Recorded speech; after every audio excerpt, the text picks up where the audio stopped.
Chalo, okay. Let's start the proceedings of the day. We had a little bit of problem with Google Classroom in the first class, so that's why I didn't take the risk of going into the Google Classroom. So I straight away start with Zoom.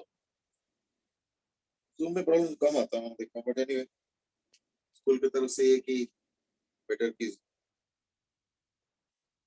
Google Classroom में करने के लिए somehow it's not clicking so much. चलो, anyway, तो हम लोग discuss कर रहे थे स्टैक्ड कैपेसिटर के ऊपर. तो मैंने कुछ क्वेश्चन दिया था, उसमें दो टाइप की चीजें पूछा था मैंने. एक तो इक्विवेलेंट कैपेसिटेंस और दूसरा था चार्ज डिस्ट्रीब्यूशन.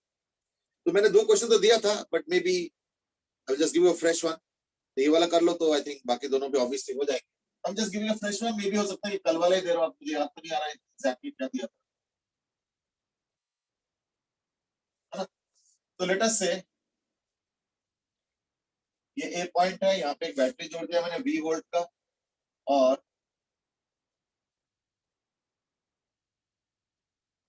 ये बी पॉइंट है और इसको जोड़ दिया. सारे डिस्टेंसेस सेम है, ऑल डिस्टेंसेस आर सेम. हमें तो डी डी डी डी करके डिस्टेंस है, तो like each capacitance is C naught. एक एक कैपेसिटर का जो कैपेसिटेंस है, ठीक है ना, एक एक कैपेसिटर का जो कैपेसिटेंस है वो है suppose C naught. Garv and Deham both have requested कि please upload the video of the previous classes. चलो ठीक है, वैसे तो मैंने एक क्लास को तो कर लिया है, बट सारा एक्चुअली रिकॉर्डेड भी नहीं है ना. जिस दिन गूगल हुआ था उस दिन आधा ही रिकॉर्ड है ना. नहीं, कल वाला भी तो गूगल से था, कल वाला भी रिकॉर्ड किया था शायद. चलो आज का तो आने भी देखता हूँ, ठीक है ना. चलो तो like these are the plates अभी, एंड फिर मैं नंबरिंग कर देता हूँ. 1 2 3 4 5 6 7 8. तो ये भी पूछा गया था कि चार्ज ऑन ईच प्लेट. तो प्लेट एंड चार्ज, फिर 1 2 3 4 5 6 7 8.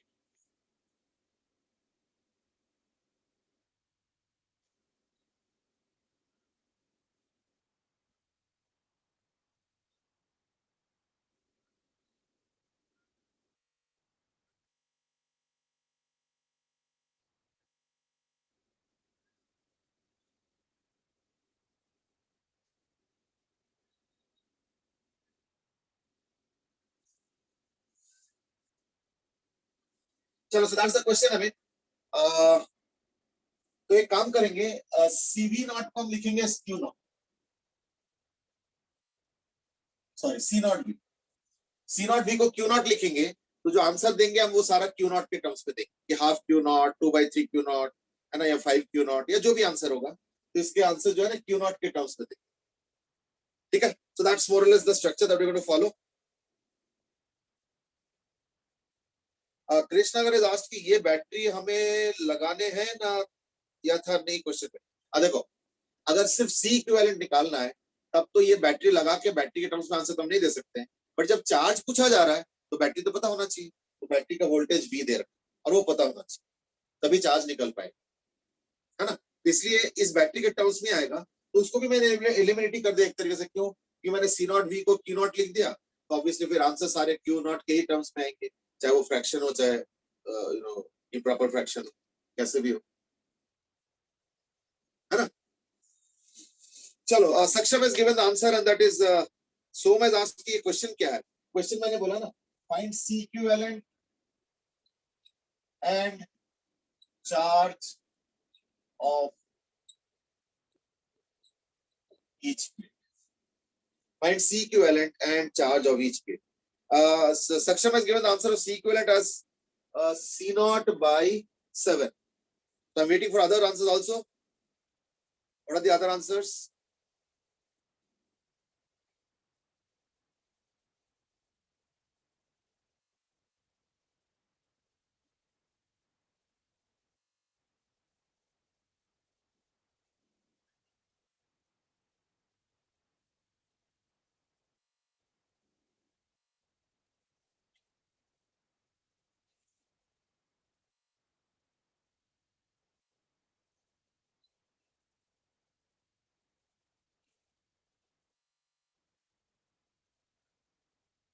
few answers coming up, so like now starting.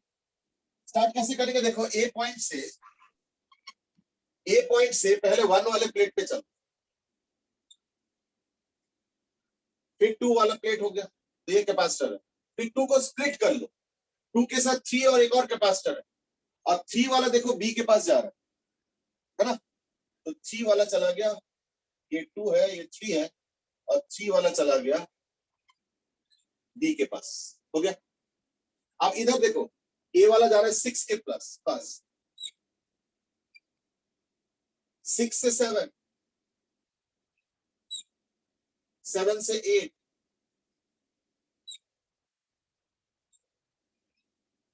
और 8 वाला देखो बी के पास जा रहा है, ये बी का हो। फिर उधर 3 का 4, तो 3 वाला बी के साथ स्टार्ट हो रहा है, यानी ये 3 हो गया, है ना, 3 वाला बी के साथ हो रहा है, ये 3, फिर 3 और 4, फिर 4 और 5, ये हो गया 4 और 5, है ना, और फिर 5 और 6, देखो 5 और 6, और 6 फिर ए के साथ जुड़ा हुआ है, यानी 6 फिर ए के साथ जुड़ा हुआ है, तो क्या हो गया फाइनली फिर, है ना, C/2, C0/2, C0/2 and C0/3, यानी अब तो ये पैरेलल में है, तो क्या होगा, C0 इंटू हाफ प्लस 1/3, यानी C0 इंटू हाफ प्लस 1/3, यानी इक्वल टू 4/3 C0, यानी सबसे पहले का तो आंसर आ गया C इक्विवेलेंट एज 4/3 C0। ये हो गया पहले क्वेश्चन का आंसर, ठीक है ना, एक बार चेक कर लो। तो first question is answered as 4/3 C0, और कैसे ब्रेकअप किया मैंने, कैसे रीअरेंज किया, जरा वो ध्यान से देखो। इसके बाद कुछ इंपॉर्टेंट पॉइंट्स अब हम देखेंगे चार्ज के बारे में, क्योंकि हमें मैंने V वोल्टेज लगा रखा है, तो देयरफॉर ये जो है ना, यहाँ पे एक V वोल्टेज का बैटरी है, तो देयरफॉर अच्छा इसका क्या है ना, C0/2, यानी यहाँ पे क्या जाएगा, यहाँ पे जाएगा C0/2 इंटू V, यानी Q0/2, 2 3, इसमें भी Q0/2, इसमें भी Q0/2, अब लिखने का जगह नहीं है एकदम, बट चलो कोई नहीं, मैनेज करता हूँ, Q0/2, इसमें क्या होगा ना, ये 1/3 C0 है, यानी Q0/3, ये भी Q0/3, और ये हो गया Q0/3, ठीक है। अब प्लस माइनस सब इंपॉर्टेंट है यहाँ पे,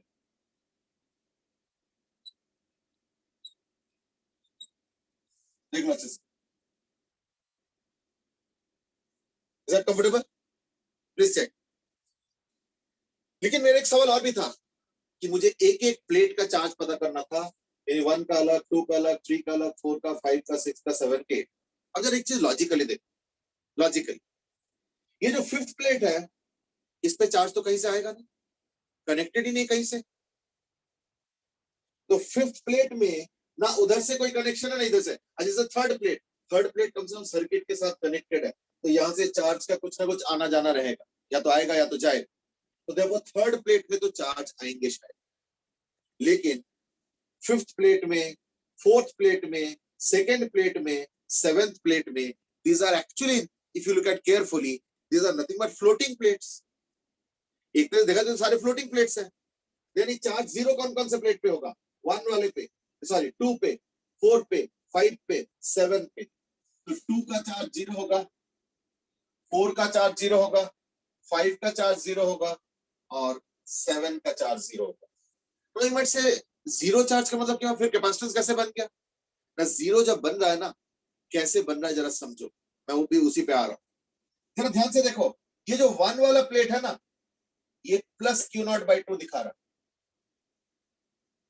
ठीक है ना, ये जो 1 वाला प्लेट प्लस Q0/2 दिखा रहा है, ये होगा कैसे, है ना, और देखो 2 वाले का दिखा रहा है जो माइनस Q/2, और 2 वाले का इधर प्लस Q0/2 भी दिखा रहा है, तो 2 वाले का एक्चुअली देखो दो जगह चार्ज दिखा रहा है, माइनस Q0/2 और प्लस Q0/2, यानी पता क्या होगा, यहाँ पे जो चार्ज होगा ना अंदर, वो तो होगा plus Q naught by to, लेकिन जो टू है उसके यहाँ पे होगा minus Q naught by to, और उसके नीचे वाले पोर्शन पे होगा plus Q naught by to, और जिसके चक्कर में सेकेंड वाले प्लेट पे जो नेट चार्ज है वो जीरो। बट इसके मतलब ये नहीं कि कोई चार्ज ही नहीं है, ऐसे नहीं है। It is just that second plate पे ऊपर वाले सरफेस पे minus Q naught by to है, और सेकेंड प्लेट पे नीचे वाले सरफेस पे plus Q naught by to है, और इस चक्कर में जीरो हुआ। फर्स्ट प्लेट में भी ऊपर में जीरो है, और अंदर वाले में कितना है ना, plus Q naught by to है। तो ये छोटे छोटे चीजें हैं जो कि हमें थोड़ा ध्यान रखना। अब आ जाओ थर्ड प्लेट का चार्ज। थर्ड प्लेट का चार्ज कैसे आ रहा है देखो। थर्ड प्लेट यहाँ पे आ रहा है क्यू नॉट बाई टू, ये देखो minus Q naught by to, लेकिन थर्ड प्लेट यहाँ पे भी है, ध्यान से देखो, और ये है minus Q naught by three, ये देख रहे। यानी पता क्या होगा, थर्ड प्लेट के ऊपर वाले साइड में जो चार्ज होगा वो होगा minus Q naught by to, और थर्ड प्लेट के नीचे वाले साइड पे जो चार्ज होगा वो होगा minus Q naught by three. ये देखो, यहाँ पे minus Q naught by three है, और यहाँ पे minus Q naught by to है, देख रहे हो, इसका minus Q naught by three है, देखो ये देखो minus Q naught by three, और इसका हो गया minus Q naught by to, वो ऊपर नीचे होंगे। यानी थर्ड प्लेट में टोटल चार्ज क्या होगा, ऊपर minus Q naught by to, नीचे minus Q naught by three, अगर दोनों को ऐड करो तो क्या आएगा, minus five upon six Q. यानी थर्ड प्लेट में आएगा minus five by six Q not, और फर्स्ट प्लेट में क्या है ना, फर्स्ट प्लेट में तो क्यू नॉट बाई टू आ चुका, और वो भी plus Q naught by to है। तो इतने डिटेल पे हमें जाना पड़ेगा। कृष्ण सेठ की फर्स्ट प्लेट में दोनों सरफेस पर क्यों नहीं हो सकता है ना, देखो इंडक्शन के कारण क्या होता है ना, चार्ज आपस में अट्रैक्ट करने लगता है। तो देखो अगर मान लो यहाँ पे plus Q naught by to और यहाँ पे minus Q naught by to है ना, तो सब अंदर की तरफ आ जाएंगे, अंदर ही रहेंगे, बाहर नहीं रहेंगे। That is what is going to happen in this case. Six plate में, सिक्स प्लेट देखो ये वाला, सिक्स प्लेट भी दो जगह पे शेयरिंग है, एक ऊपर भी है नीचे भी। तो सिक्स प्लेट में देखो क्या हो रहा है, यहाँ पे क्यू नॉट बाई टू है, देख रहे हो, और यहाँ पे देखो क्यू नॉट बाई थ्री है। यानी सिक्स प्लेट में भी पता क्या होगा, ऊपर होगा plus Q naught by to, sorry ऊपर वाले में होगा plus Q naught by three, और जो नीचे वाला सरफेस होगा उसमें होगा plus Q naught by to.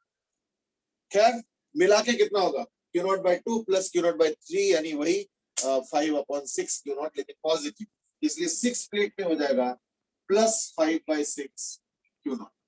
ध्यान रखना। एट प्लेट, एट प्लेट कहां पे है, एट प्लेट यहाँ पे, ये वाला। तो एट प्लेट के इस वाले सरफेस पे तो होगा जीरो, और इस वाले सरफेस पे होगा क्यू नॉट बाई टू, वो भी कौन सा, माइनस। देखो देखो यहाँ पे माइनस, ऊपर माइनस वाला, और इस वाले में क्या, ऊपर वाले सरफेस पे जीरो है, यहाँ देखो, ठीक है। तो ऊपर वाले सरफेस पे जीरो, नीचे वाले सरफेस पे Q naught by two. Eight वाले में नीचे वाले सरफेस पे जीरो, और ऊपर वाले पे minus Q naught by to. तो देखो एट वाले प्लेट पे ओवरऑल चार्ज कितना हो गया, minus of Q naught by two. Ariyant Das की ये आपने प्लस माइनस कैसे असाइन कर दिया ना, प्लस माइनस असाइन ना इसको देख के करने में थोड़ा दिक्कत मत करो, इसको देख के करो, इसका जो इक्विवेलेंट डायग्राम है ना उसको देख के करो। फिर देखो ए प्लेट से देखो, यहाँ पे देखो, और सेकंड प्लेट का ये वाला, तो सेकंड प्लेट का तो ऑब्वियसली ये वाला सरफेस होगा, और फर्स्ट प्लेट का ये वाला होगा, तो बाहर तो जीरो ही होगा, है ना, तो यहाँ पे भी फिर बाहर जीरो होगा। That's all. तो ये हो गया तुम्हारा पूरा distribution of sign as well as magnitude of charge on each. तो इसको एक बार अच्छे से देख,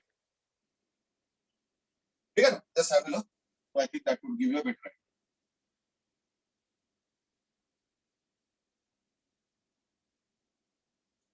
Okay, so that was about your stacked capacitors, how to find out C equivalent and also how to find out charge distribution. इस वाले question में मैंने चार्ज डिस्ट्रीब्यूशन को बड़े डिटेल में समझाया। ऑब्वियसली इतना डिटेल जाने का हर क्वेश्चन में तो जरूरत नहीं पड़ेगा, और नहीं जो है समय परमिट करता है, but yes definitely you can have a look now. If there is some problem you can tell me, I can discuss, or else we will move on.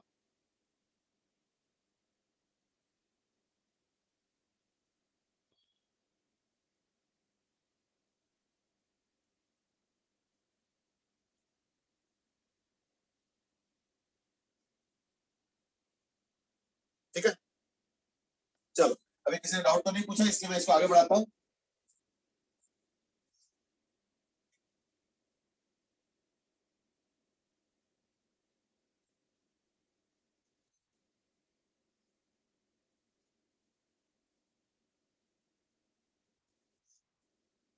जो अगला क्वेश्चन है वो भी मैं स्टैट का ही दे रहा हूँ, थोड़ा सा अलग, और क्वेश्चन वही है, find out the C equivalent and the charge distribution. ठीक है, तो क्वेश्चन कुछ इस तरीके का है।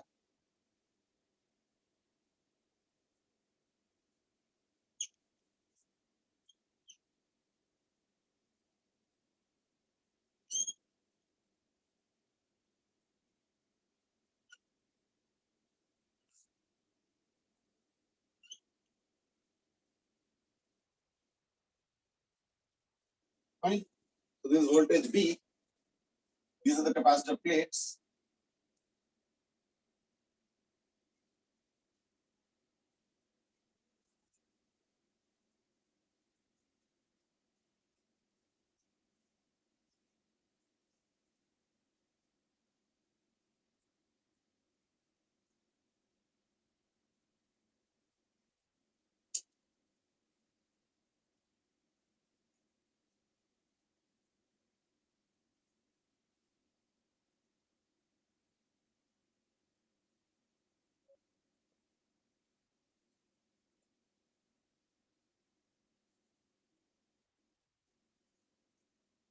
इसमें मैं नंबरिंग कर दूंगा, तो पहले C इक्विवेलेंट और वो निकालो।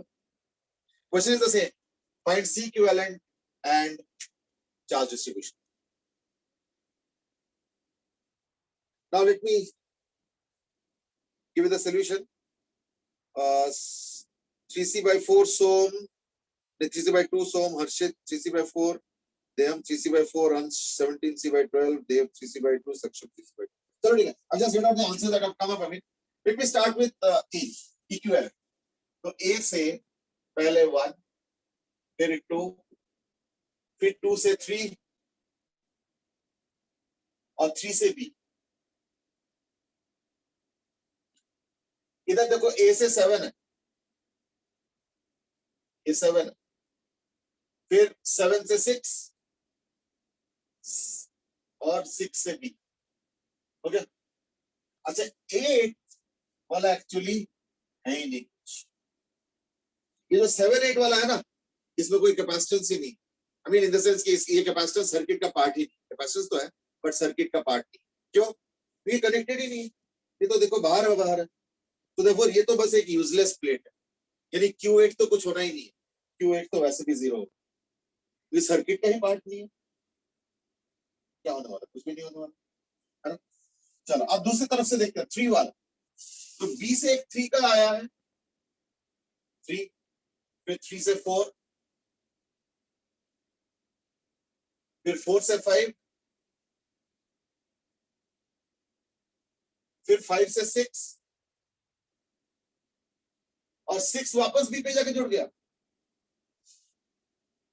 ये भी यूजलेस हो गया, ये बेकार हो गया। Aditya has given us 7/4C, ठीक है ना, ये बेकार हो गया। यानी ये जो 3 सेट ऑफ कैपेसिटर्स है ना, ये वाला which is considered by the plates 3, 4, 4, 5 and 5, 6, ये सब यूजलेस हो गया। क्यों? क्योंकि कोई पोटेंशियल डिफरेंस ही नहीं है, देखो ये वापस जाके वहीं जुड़ गया B में, so therefore even these are also useless। ऊपर से देखो ये 4 और 5 फ्लोटिंग प्लेट भी है, 4 और 5 फ्लोटिंग प्लेट भी है, और 2 भी फ्लोटिंग प्लेट है, इनके तो चार्ज होता नहीं है। हाँ ऊपर नीचे चार्ज होता है, वो बाद में देख लेंगे, या ऊपर नीचे चार्ज हो सकता है, वो बाद में देख लेंगे। फिलहाल ये तो है ना कि फ्लोटिंग प्लेट है, 4, 5, 2, इनमें कोई चार्ज नहीं होता, तो 2, 4, 5, 6 के इस तरफ तो नहीं होगा, बट 6 और 7 मिलके कैपेसिटर तो वहां पे तो होगा। अच्छा क्योंकि ये C0 है, इसका तो C0/2 और C0, यानी C इक्विवेलेंट आ गया C0/2, ये दोनों का C0 है by 2 और ये C0 है, तो प्लस C0 यानी इक्वल टू 3C0/2।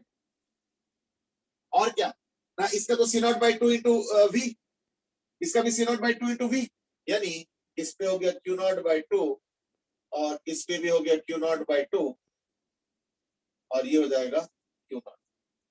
तो देयरफॉर ध्यान से देखो, सिक्स्थ वाले प्लेट में आ रहा है माइनस क्यू नॉट, ये प्लस होगा ये माइनस है, यहाँ पे भी ये प्लस है माइनस है प्लस है माइनस। तो सेकेंड वाले प्लेट तो प्लस माइनस होके जीरो तो ऑलरेडी लिख दिया मैंने। फर्स्ट वाले प्लेट का देखो, फर्स्ट वाले प्लेट में क्या होगा, बाहर होगा जीरो और नीचे होगा क्यू नॉट बाई टू। मेरी फर्स्ट प्लेट का ओवरऑल हो गया क्यू नॉट बाई टू और पॉजिटिव। सेकेंड प्लेट में क्या होगा, ऊपर minus Q naught by to और नीचे plus Q naught by to. Third वाले में क्या हो रहा है देखो, थर्ड वाला दो जगह है, थर्ड वाला नीचे कुछ नहीं है, यहाँ तो जीरो जीरो और जीरो है, लेकिन ऊपर वाले में होगा कितना, minus Q naught by to. तो देयरफॉर थर्ड वाले का नीचे है जीरो लेकिन ऊपर वाले में है minus Q naught by to. बाकी इनका तो जीरो और जीरो और जीरो और जीरो और जीरो, और सिक्स्थ वाले में चार्ज है लेकिन कितना, माइनस क्यू नॉट। तो देखो सिक्स्थ वाले में नीचे आ गया माइनस क्यू नॉट, सेवेंथ वाले में ऊपर आ गया प्लस क्यू नॉट और नीचे आ गया जीरो। इसका तो दोनों तरफ जीरो होगा, यहाँ पे भी जीरो होगा और यहाँ पे भी जीरो ना है। तो क्या रह गया थ्री, थ्री वाले में क्या रहा, minus Q naught by to, यानी ऊपर वाले में minus Q naught by to, नीचे वाले में देखो जीरो, तो थ्री वाले में ओवरऑल आ गया minus Q naught by to. Sixth वाला, सिक्स्थ वाले में देखो ऊपर जीरो नीचे माइनस क्यू नॉट, फिर ओवरऑल तो माइनस क्यू नॉट आएगा। सेवेंथ वाला, सेवेंथ वाले में ऊपर प्लस क्यू नॉट और नीचे जीरो, यानी ओवरऑल हो गया Q not.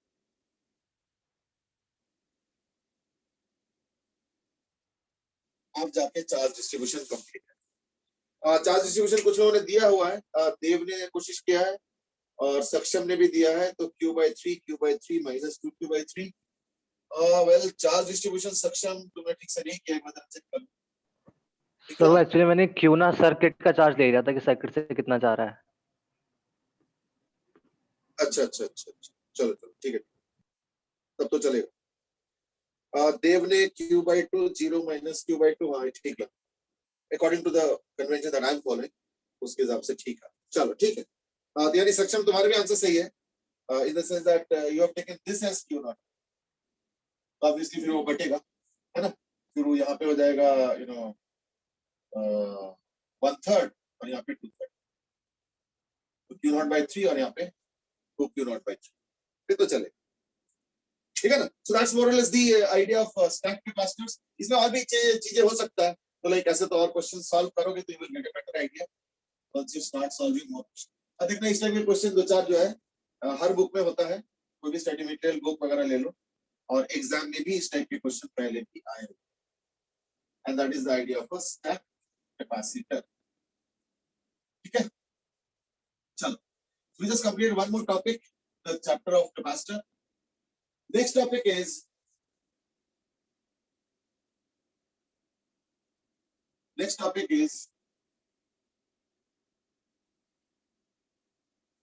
called as common potential.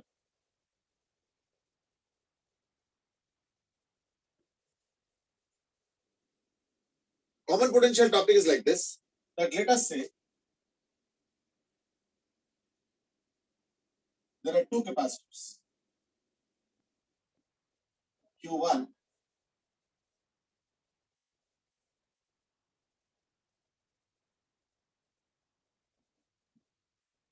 Q2, इसका कैपेसिटेंस C1, इसका C2।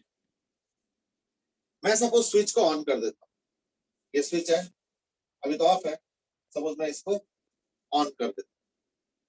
इन दैट केस तुमको बताना है फाइनल चार्जेस क्या हो, ठीक है। तो final charges. Now, the first thing that has to be ingrained in the mind is that charge change ही क्यों होगा, है ना। तो उसका जवाब ये होगा कि चार्ज इसलिए चेंज होगा शायद क्योंकि इसका पोटेंशियल डिफरेंस और इसका पोटेंशियल डिफरेंस अलग होगा। तो मान लो अगर किसी का ज्यादा पोटेंशियल है और किसी का कम है, तो ऑब्वियसली चार्ज क्या होगा, हायर पोटेंशियल डिफरेंस से निकलना शुरू करेगा, दूसरे में जाएगा। तो इसका हायर है इसका लोअर है, इसमें से चार्ज निकल रहा है तो इसका पोटेंशियल कम होता जाएगा, और इस पे जाके जमा हो रहा है तो इसका पोटेंशियल बढ़ता रहेगा। तो charge flow is just like water flow due to height. जब कोई कंटेनर ज्यादा हाइट पे पानी रखता है और किसी में कम हाइट में पानी है, तो ज्यादा हाइट वाले से पानी निकलना शुरू हो जाता है और कहाँ जाता है ना, जिसमें कम हाइट है वाटर. लेकिन कब तक चलेगा? जब तक दोनों के हाइट्स बराबर ना हो जाए. That is about water. A similar expression will happen here also, or a similar phenomena will happen here also. वो क्या होगा कि दोनों का पोटेंशियल जब तक बराबर नहीं होता तब तक चार्ज फ्लो. तो यानी if they are two at a different potentials initially, so the potentials will change like this, and finally the process will end at a stage where the potential is the same on both capacitors, and that same potential is called as common potential. ठीक है, चलो go ahead. So we want to basically know the common potential. एक बार common potential निकल जाएगा तो in that case charge बात जो भी निकालना सभी सब कुछ आ ही जाएगा, है ना? Basically what is going to happen is that this charge is going to change to, let's say, Q1 dash, and this charge is going to change to, let's say, Q2 dash. According to charge conservation, if you look at charge conservation, what is going to happen? The total initial charge, that is Q1 plus Q2, will be equal to final charge, that is Q1 dash plus Q2 dash.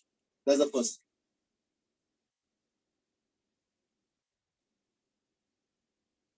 Okay, so total charge initial is equal to final charge, that is Q1 dash plus Q2 dash. But this process of change is going to happen till the time the potentials are the same, or the potential difference of the two capacitors is the same.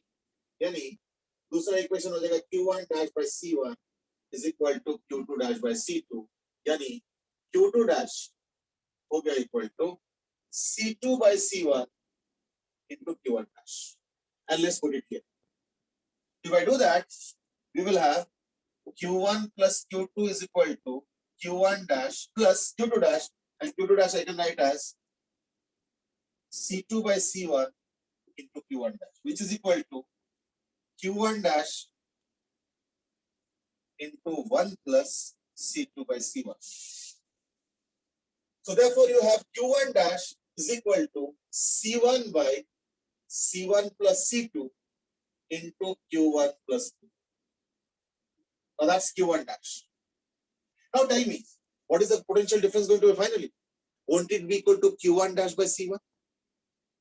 So therefore, final potential difference V is equal to Q1 dash by C1. अगर C1 से cancel करोगे तो क्या होगा? Q1 plus Q2 by C1 plus. Now interestingly, what is Q2 dash by the way in this case? C2 by C1 into Q1. So therefore, we can also write here that Q2 dash is equal to C2 by C1 into Q1 dash, and Q1 dash is something that we already found out. See, अब अगर इसमें तुम C2 by C1 multiply करोगे तो देखो C1 cancel हो रहा है. What do you get then?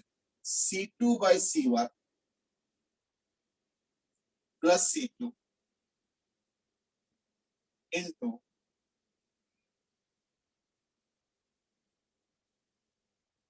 Q1 plus Q2. इससे अगर तुम V2 dash निकालोगे, अगर तुम इसको V1 dash भी कहते हो फाइनल लेट से, अगर V2 dash कहते हो तो क्या आएगा ना? Q2 dash by C2, and that is equal to what? Q1 plus Q2. यानी वही जो मैं कह रहा था इज दैट जब तक दोनों के पोटेंशियल डिफरेंस कॉमन यानी सेम ना हो जाए तब तक क्या होगा? चार्ज ट्रांसफर होगा, और ये सिस्टम तब तक चेंज होते जाएंगे जब तक फाइनल पोटेंशियल डिफरेंस कॉमन ना आ जाए. और वो कॉमन पोटेंशियल क्या होगा? Q1 plus Q2 by C1 plus C2. That's the case. ठीक है? Q1 plus Q2 by C1 plus C2. कोई चीज याद नहीं.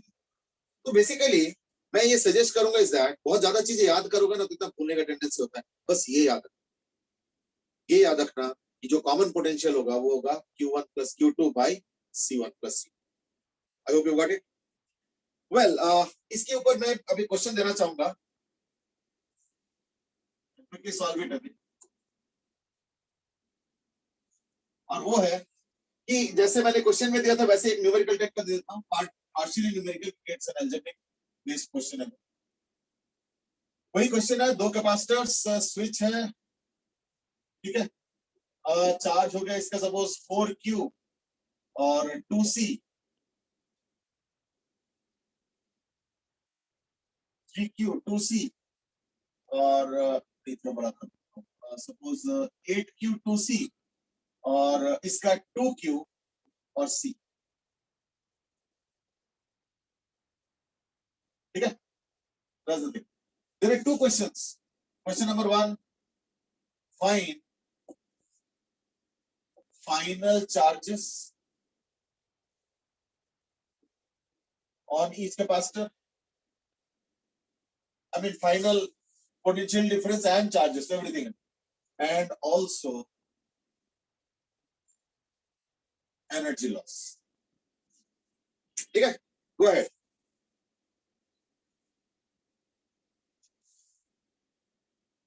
And also the energy loss. Quickly find it out. ऐसे क्वेश्चन में ना जब चार्ज सडनली इधर से उधर होता है ना कैपेसिटर्स, जब चार्ज सडनली इधर से उधर होता है कैपेसिटर्स में, तो जनरली उसके साथ एक एनर्जी लॉस का भी कंपोनेंट रहता है। ठीक है ना, चलो go ahead.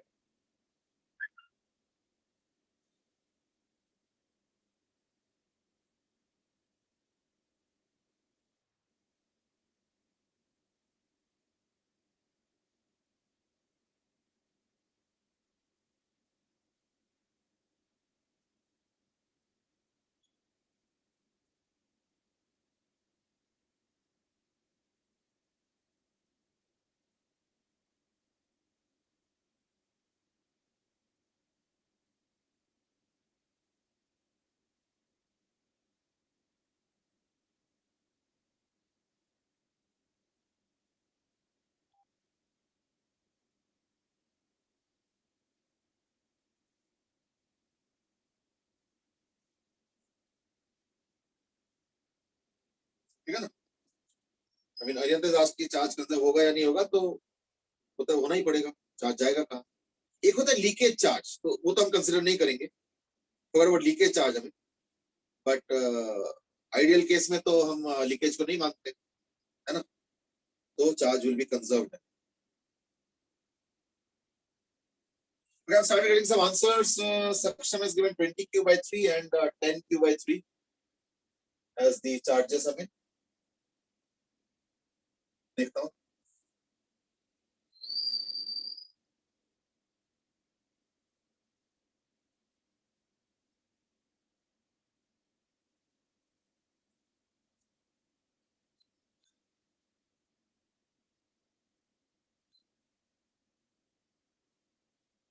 Well, not many answers. What is others doing बेटे? तो solve करके participate करो अभी. Don't be.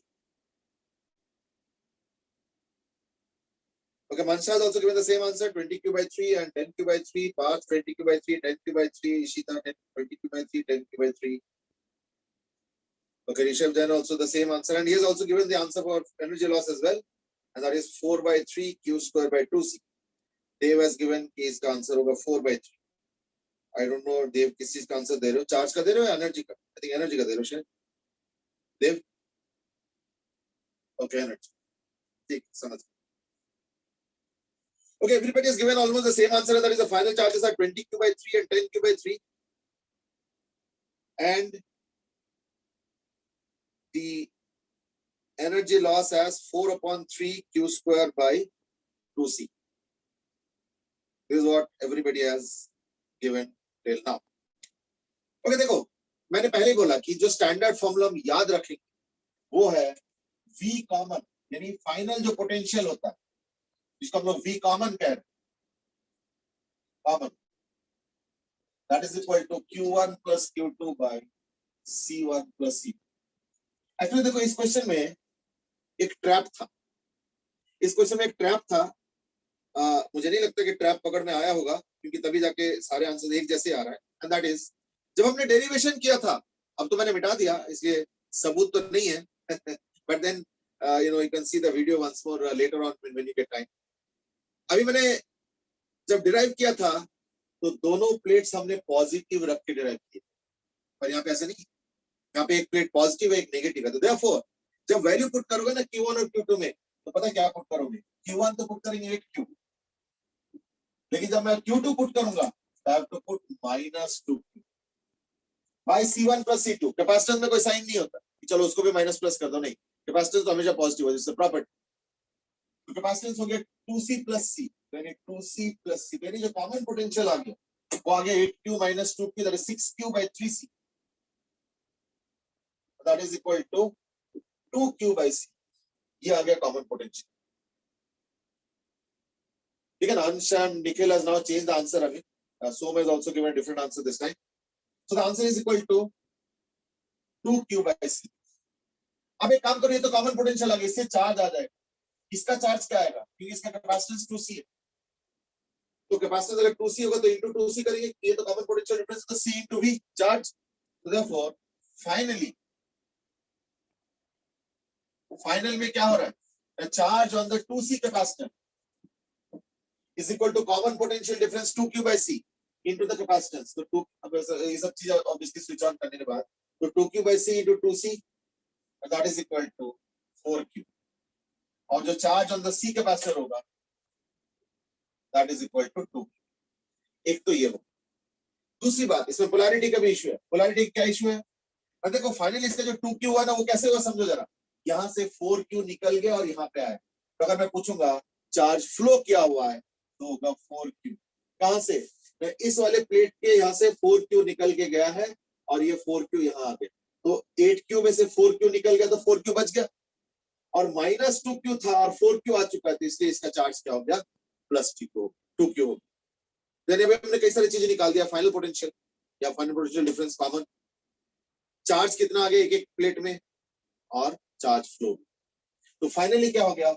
ये हो जाएगा 4Q, और इसका जो फाइनल हो गया वो 2Q ही रहेगा, लेकिन पोलैरिटी बदल गई। पहले इसका -2Q था, इसका +2Q था, और अब बदल के हो गया +2Q और -, ये पोलैरिटी चेंज हो गया। अब एनर्जी पे आ जाओ, तो एनर्जी इनिशियल क्या है? U1 is equal to Q square by 2C, तो 8Q का whole square by 2 into 2C plus Q square by 2C, ये हो गया 64 4 16, तो 18 Q स्क्वायर बाय C, और U2 यानी फाइनल क्या आएगा? 4Q, तो 4Q का whole square by 2C plus इसका तो उतना ही रहेगा 2Q का होल स्क्वायर बाय 2C, यानी 16/4 4 और 2 6, यानी 6Q स्क्वायर बाय C। तो देयरफॉर लॉस हो जाएगा equal to 12Q square by C।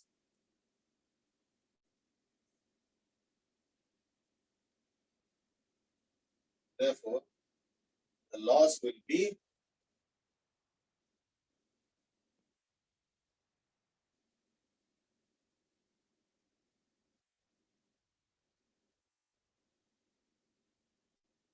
ठीक है, so loss will be equal to 12Q square by C। Krrish दास की पोलैरिटी से क्या हो गया प्रॉब्लम? देखो पोलैरिटी से पता है प्रॉब्लम क्या हो गया कि जरा सोचो, इसका पोटेंशियल तो डिफरेंस तो ज्यादा है, चलो ठीक है, इसका कम है इसलिए चार्ज आ रहा है, लेकिन चार्ज जो आ रहा है ना, इसके चार्ज को और कम कर रहा है, यानी थोड़ा इसको समझो। पता है क्या हो रहा है? इनिशियली इसका ज्यादा पोटेंशियल डिफरेंस है 4Q by C और इसका 2Q by C, यानी ऐसे सिचुएशन, लेकिन जब इसका पोटेंशियल डिफरेंस घट रहा है ना, इसका बढ़ नहीं रहा है, इसका और घट रहा है। वैसे ऐसे क्यों? तो जरा सोचो, मान लो यहाँ से 2Q चार्ज निकल गया, थोड़ा सोचो, मतलब जस्ट टेक माय एग्जांपल है, मैं से 2Q एग्जांपल ले रहा हूं, मैं कह रहा कुछ भी ले लो, एक एग्जांपल तो ले। अगर 2Q यहाँ से चला गया तो इसका क्या हो गया ना, 6Q by 2C, तो अभी तो कितना पोटेंशियल डिफरेंस है? 4Q by C, 8Q by 2C यानी 4Q by C। अगर यहाँ से 2Q चला गया तो इसका 6Q रह गया, तो यानी 6Q by 2C यानी 3Q by C, तो 4Q by C से 3Q by C, तो इसका जो था 4Q by C वो तो घट के हो गया 3Q by C, चलो गुड, लेकिन इसका बढ़ा नहीं है, इसका भी घट गया। क्यों? सोचो ना, अगर 2Q यहाँ पे आएगा, यहाँ पे -2Q था और अब +2Q आ गया तो 0 हो गया, यानी एक्चुअली क्या हो रहा है? मैंने क्या एक्सप्लेन किया था? मैंने बोला था कि जब चार्ज फ्लो होगा तो ऐसे होगा, इसका पोटेंशियल घटा, इसका बढ़ा, तो क्या होगा? बीच में कहीं पे जहां पे बराबरी पे आएंगे वहां पे चार्ज डिस्ट्रीब्यूशन का फाइनल वैल्यूज सेटल होंगे या सेट होंगे। ये हमने बताया, इतना ही तो बताया ना मैंने। लेकिन इस बार उल्टा हो रहा है। इस बार क्योंकि प्लस प्लेट और माइनस प्लेट है, तो जब इसका पोटेंशियल घट रहा है ना, इसका बढ़ नहीं रहा है, इसका भी घट रहा है। कब तक? जब तक कि जीरो पे ना चला जाए। तो यानी इस बार पता क्या हो रहा है? इस बार ऐसे हो रहा है, मतलब लेट्स से स्टार्ट हियर और हियर ऐसे हो, दोनों ही घट रहा है। फिर एक स्टेज पे इसका जीरो होगा, फिर इसका पोलैरिटी बदलेगा, यानी अब इसका राइज स्टार्ट होगा। तो देयरफॉर इसमें थोड़ा सा अलग हो गया, लेकिन हमें मैथमेटिकली ट्रीट करना है, तो हमने इतना ज्यादा डिटेल में नहीं किया। हम कह रहे हैं मैथमेटिकली जो आएगा वो हमारे लिए ओके है। तो मैथमेटिकली सब आपस में एडजस्ट हो जाएंगे जब तक पोटेंशियल डिफरेंस बराबर नहीं हो जाता है। और इस बार थोड़ा अनोखे तरीके से बराबर हुआ, यानी पहले घट के फिर बढ़ के बराबर हुआ। Hardly matters, I am solving it algebraically, so I'm not going to care about what happens in between, because I'm only bothered about the end result. End result के हिसाब किताब से ये बना, ठीक है। Krish, I hope it's okay now. ये क्यों चेंजेस आ रहे हैं प्लस और माइनस की वजह से, ठीक है। So that's the idea of what is called as common potential, right?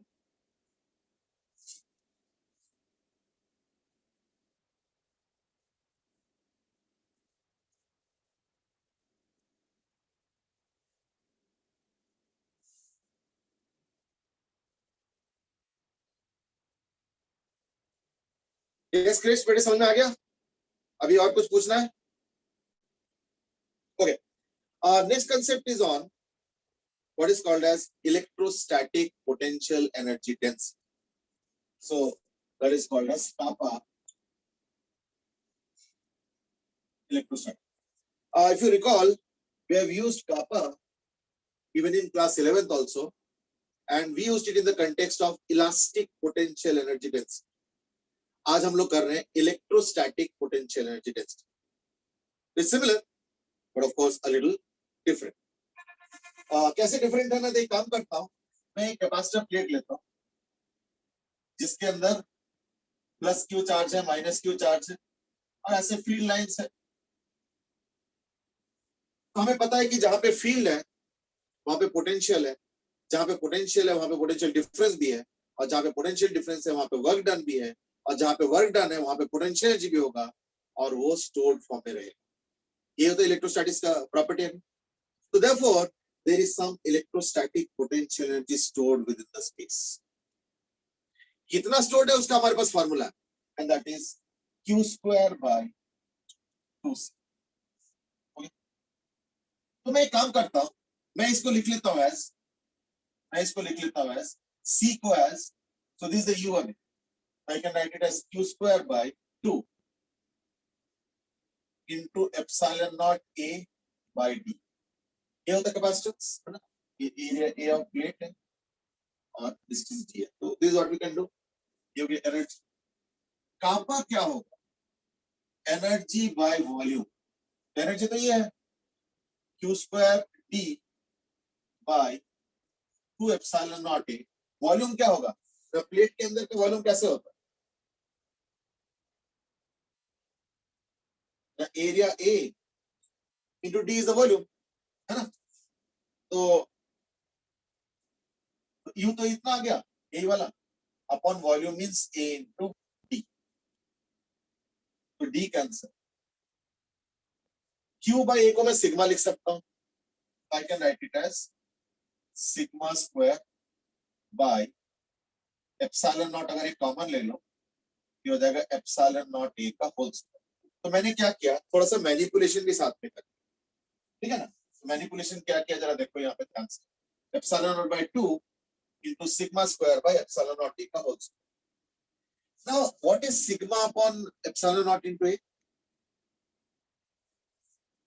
Sorry, अब ये नहीं होगा, sigma square by epsilon, ठीक है, अब तो स्क्वायर का जरूरत नहीं। तो that is equal to basically epsilon naught by 2 into sigma by epsilon naught का whole square. By the way, how much is the electric field out here? हमें पता है कि इलेक्ट्रिक फील्ड बीच में क्या होता है, सिग्मा बाय एप्सिलॉन नॉट होता है, ये हमने डिस्कस किया हुआ है पहले भी। I can write it as electric field. So therefore, kappa electrostatics का फॉर्मूला क्या हो गया, हाफ एप्सिलॉन नॉट इनटू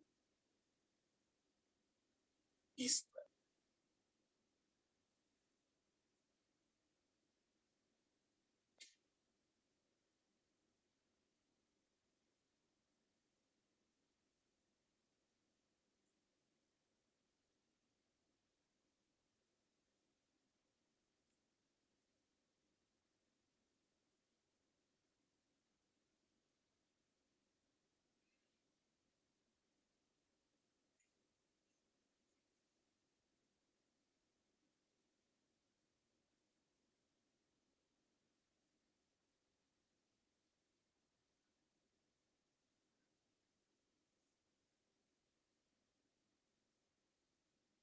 ठीक है, यानी कापा इलेक्ट्रोस्टैटिक्स कितना आ गया ना, half into epsilon not into E square.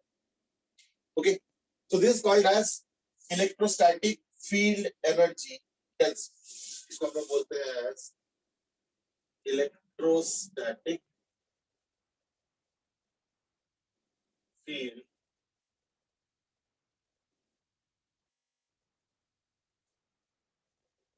energy density। तो एक काम करो, अब मैं क्वेश्चन दूंगा इसी के ऊपर सॉल्व करने के लिए, that is suppose we have a sir एक पॉइंट नोट करना है।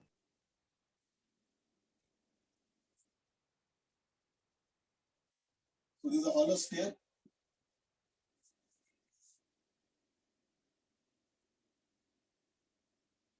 of charge q and radius r. Question so question is find the electrostatic potential energy stored in the entire universe। अब देखो इश्यू पता क्या है कि जैसे यहाँ पे मान लो कुछ फील्ड होगा तो कुछ फील्ड एनर्जी डेंसिटी भी होगा ये वाला, तो फिर कुछ एनर्जी भी स्टोर होगा, फिर यहाँ पे भी होगा, यहाँ पे भी होगा, यहाँ पे भी होगा, वहां पे भी होगा। तो पूरे यूनिवर्स में हर जगह फील्ड होगा टिल इंफिनिटी। फील्ड तो जीरो इंफिनिटी में जाके होता है ना, हॉलो के अंदर भी होता है, but that's not something that we are concerned right now. अगर हम हॉलो स्फीयर के बाहर देखते हैं तो हर जगह फील्ड है टिल इंफिनिटी, और जहां फील्ड है वहां फील्ड एनर्जी भी होगा। तो उसको सॉल्व करके निकालो और फिर पूरे यूनिवर्स का ऐसे ही फील्ड एनर्जी को ऐड करो, यानी electrostatic potential energy due to electric field add करो and find out what that total is. ठीक है, चलो go ahead start.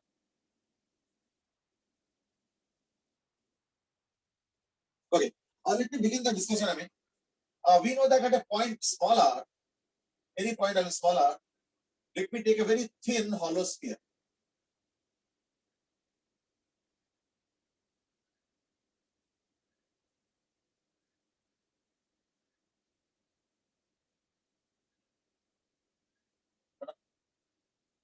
It's a thin hollow sphere of radius r and thickness dr. तो इसमें energy store कितना होगा, तो half epsilon naught E square, E बोलते क्या है K Q by R square का होल स्क्वायर। तो this is energy density. Energy density मतलब होता है एनर्जी पर यूनिट वॉल्यूम, और अगर मैं इनटू शेल का वॉल्यूम करूंगा तो उससे क्या होगा ना, शेल के अंदर का एनर्जी स्टोर आ गया। तो शेल का वॉल्यूम क्या होता है 4 पाई आर स्क्वायर डी आर। इसको इंटीग्रेट करो कहां से, कैपिटल आर से इंफिनिटी तक। कायदे से तो मुझे इंटीग्रेट करना चाहिए था जीरो से इंफिनिटी तक, लेकिन जीरो से लेके कैपिटल आर तक फील्ड होगा ही। क्यों, क्योंकि एक हॉलो स्फीयर है, बाहर बाहर चार्ज है कैपिटल क्यू, तो अंदर जो है ई जीरो होता है, इसलिए अंदर कोई कैलकुलेशन ही नहीं है, तो क्या टाइम वेस्ट कर, है ना। यानी कैपिटल आर से लेके infinity, this what is going to be the limits of the range. अगर इसको कैलकुलेट करता हूं तो दैट केस क्या आ रहा है, के क्यू स्क्वायर के स्क्वायर क्यू स्क्वायर 4 पाई और एप्सिलॉन, तो 1 बाय के लिख सकते, लिखना चाहिए 2 और 1 बाय के, क्यों 4 पाई एप्सिलॉन को 1 बाय आर स्क्वायर और आर4, यानी D R by r square r to infinity. अब ये dr okay, there has asked the question that 4 pi r square into dr क्यों मल्टीप्लाई करेंगे, क्योंकि ये जो एक्सप्रेशन है ना half epsilon not e square, this is not energy, this is not energy, this is energy density, यानी energy per unit volume. तो अगर तुमको किसी सेक्शन का एनर्जी चाहिए तुम क्या करेंगे, energy per unit volume into volume of that section. तो हमने जानबूझ के ऐसे एक सेक्शन लिया जो कि हमारे लिए फायदेमंद. क्यों, क्योंकि यहाँ पे हर जगह आर से, हर जगह आर से, तो उससे क्या होता है हर जगह फील्ड सेम हो, तो उस फील्ड के वजह से जो एनर्जी डेंसिटी होगा वो शेल में हर जगह सेम, इनटू शेल का वॉल्यूम करूंगा तो उससे शेल के अंदर का एनर्जी आ, है ना.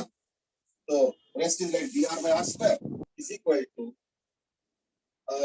k स्क्वायर था और एक k तो कैंसिल हो गया, तो kq square by 2 into dr into 8 और -2, यानी हो जाएगा -1 by r, r into infinity. तो 1 by infinity 0 minus 1 by minus r यानी प्लस r, यानी equal to kq square by 2r. अच्छा एक चीज जरा मैं इसमें इस कंटेक्स्ट में रिकॉल कराना चाहूंगा, दैट इज याद करके देखो हमने पढ़ा था सेल्फ एनर्जी, याद आ रहा, ऑफ अ हॉलो स्फीयर. याद करके देखो self energy of hollow sphere आया था kq स्क्वायर बाय 2r. तो ये जो हमारे पास एक इंटरेस्टिंग रिजल्ट आया, देखो ये भी kq स्क्वायर बाय 2r आया है और ये भी kq स्क्वायर बाय 2 आ रहा है. इन दोनों आइडियाज को अब रिकंसाइल किया जाए, इन दोनों आइडियाज को अब रिकंसाइल किया जाए. तो हो क्या रहा है, वो जो हमने बोला था ना सेल्फ एनर्जी, तो हमने बोला था कि सेल्फ एनर्जी होता है वो वर्क डन जो कि रिक्वायर्ड होगा to create a plus Q charge on a hollow sphere by bringing the entire charge from infinity.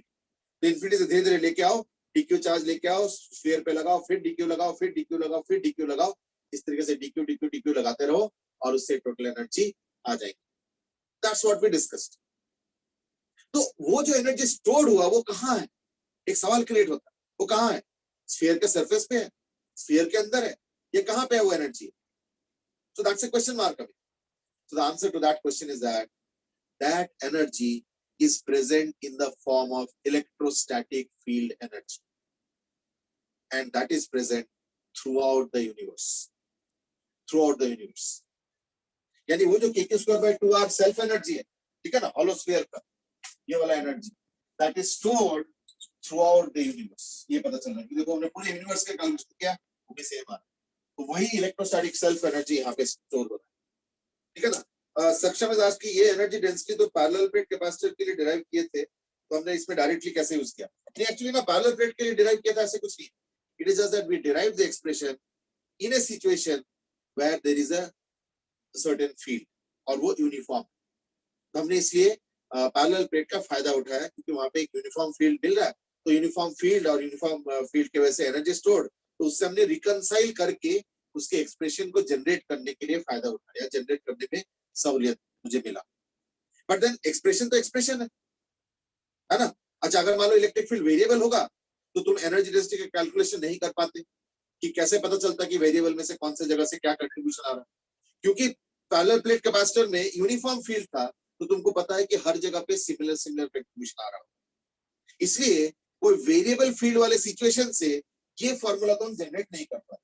ये जो हाफ एप्सिलॉन ई स्क्वायर वाला जो फॉर्मूला है वो हम वेरिएबल फील्ड से जनरेट नहीं कर पाते, वो हमें यूनिफॉर्म फील्ड से ही जनरेट करना. फिर हम उसको यूज करेंगे वेरिएबल फील्ड में, कैसे, हम छोटे छोटे सेक्शंस में डिवाइड कर लेंगे जहां पे यूनिफॉर्म फील्ड है, या कह सकते हो यूनिफॉर्म फील्ड का मैग्नीट्यूड है, और फिर कैलकुलेशंस करेंगे. वेरिएबल से फॉर्मूला डिराइव नहीं हो पाएगा, फॉर्मूला डिराइव किया यूनिफॉर्म से कि देखो अगर फील्ड ऐसे होता है तो एनर्जी डेंसिटी ऐसे होता है, अब उसको यूज जहां मर्जी.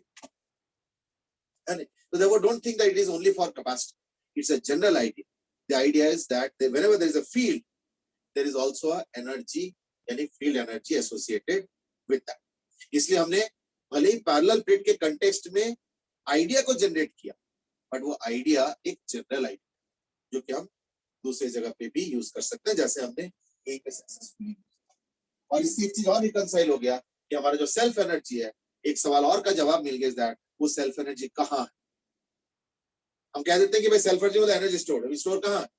Stored in the entire universe, yeah, in the space of the entire universe. That's the final answer. ठीक है, चलो ठीक है. So that's about the discussion on self energy of a hollow sphere. Similarly, you can also derive for